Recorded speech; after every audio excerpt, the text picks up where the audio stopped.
One of the very exciting areas of my practice is the ability to do pre-implantation genetic diagnosis as well as pre-implantation genetic screening.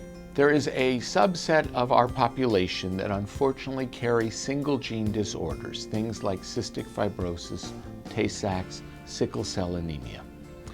We have the ability now that if you have a parent who has either had an affected child with this disease or is known to be a carrier, to make that single gene disorder diagnosis prior to exposing the embryo to the woman's uterus.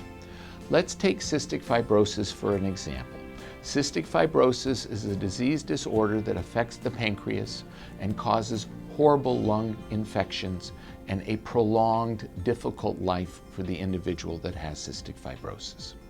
Believe it or not, it is a very common disorder, and the carrier rate in the European Caucasian population is about 1 in 27 individuals. So if intended mom is a carrier and intended dad is a carrier, there's about a 1 in 4 chance of having a child with the disease. Being a carrier, you don't show any signs of the disease, and so it's not a threat to your life or your livelihood if you are a carrier for the disease, only if you are a carrier and your partner is a carrier, and then you have a 1 in 4 chance of having an affected child.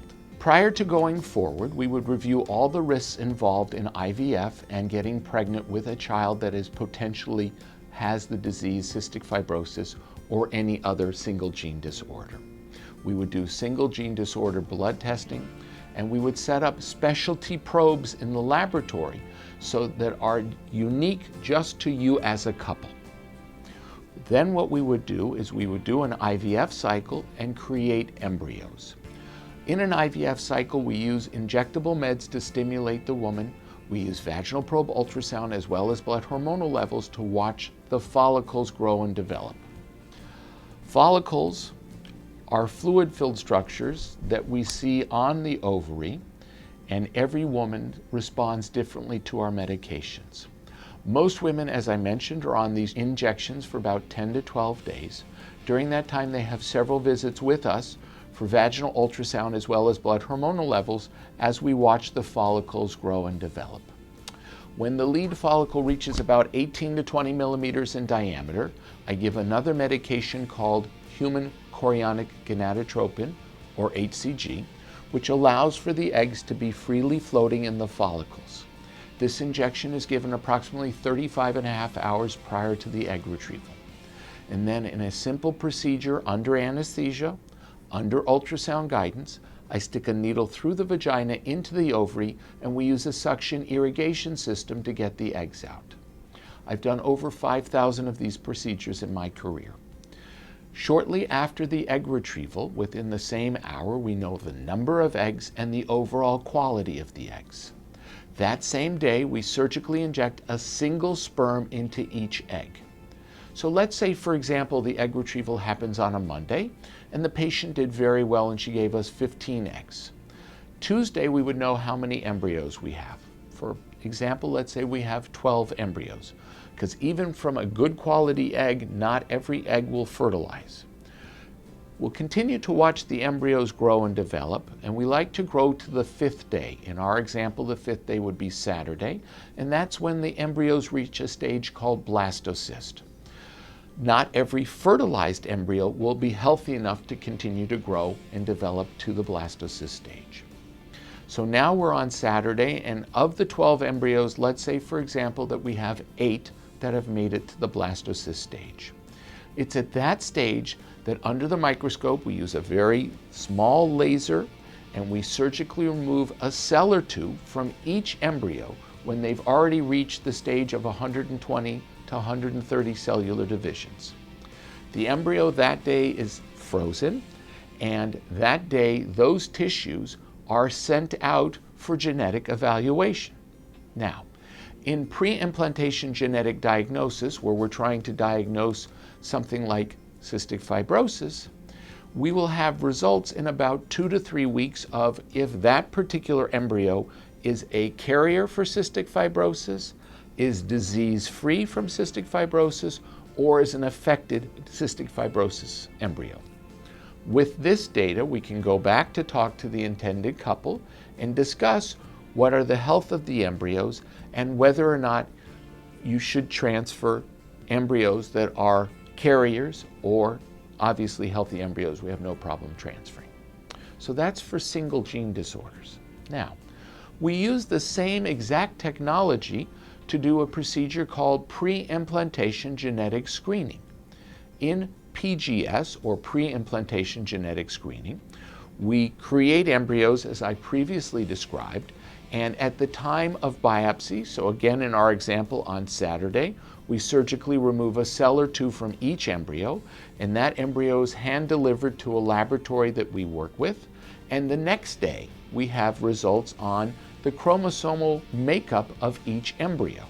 Pre-implantation genetic screening is our ability to look at the chromosome makeup of each embryo prior to exposing the embryo into a woman's uterus.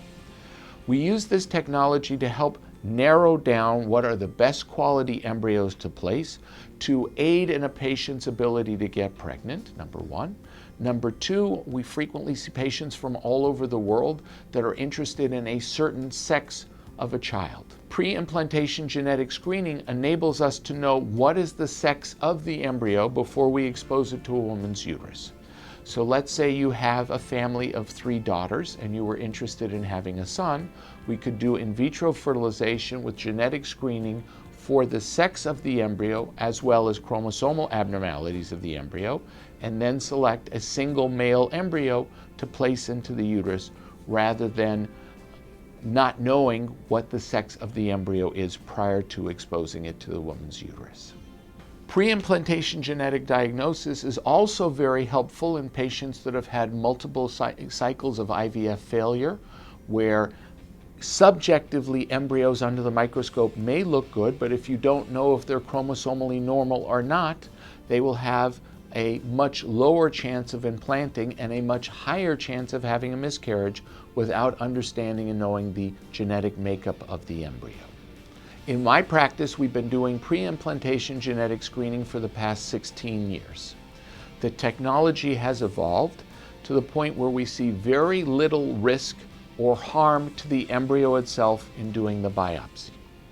5 to 6 years ago, and prior to that, we used to remove a single cell at the 8-cell stage. So you were removing 12% of the embryo just to get a diagnosis for the screening.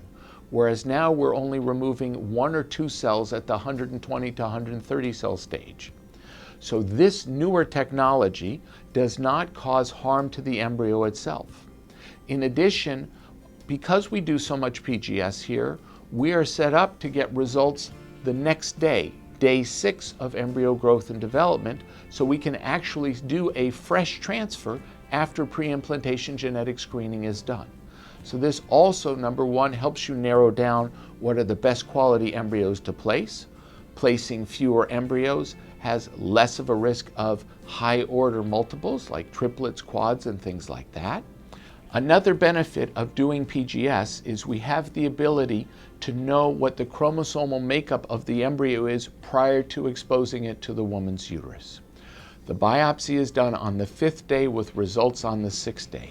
On the 6th day, we know if the embryo is chromosomally normal versus not, male versus female. An embryo that has undergone PGS, or screening of its chromosomes, has a much higher likelihood of implanting and a much lower chance of becoming a miscarriage than its comparable embryo that has not undergone PGS screening. Pre-implantation genetic screening is also very helpful in situations where the woman giving the eggs is 35 or above. As a woman gets older, unfortunately, she has a fewer number of eggs, and she also has a higher risk of those eggs becoming embryos that are chromosomally abnormal. In fact, for women over age 40, as many as 75% of their embryos are chromosomally not normal. So we use the PGS to help narrow down what are the best quality embryos to place, to not only decrease the miscarriage rate, but also enhance the pregnancy rate and implantation rate. So in review, Pre-implantation genetic diagnosis is the ability to diagnose single gene disorders. Couples where they have a past history in the family of things like cystic fibrosis, sickle cell anemia, some of the hemophilias, or some of the very rare single gene disorders. We have to prepare their bodies for an IVF cycle, just like any other patient undergoing IVF. But in the pre-implantation genetic diagnosis group, we go to the blastocyst stage, we biopsy the embryos are frozen, and the tissue is sent out for not only single gene disorders, but also have the ability to have them sent out for chromosomal abnormalities. In pre-implantation genetic screening, we do a full IVF procedure. On the 5th day, we surgically remove the cells for pre-implantation genetic screening, and the next day we have chromosomal report to see which embryos are chromosomally normal versus not, male versus female, and have the ability to do sex selection of the embryos prior to exposing the woman's uterus.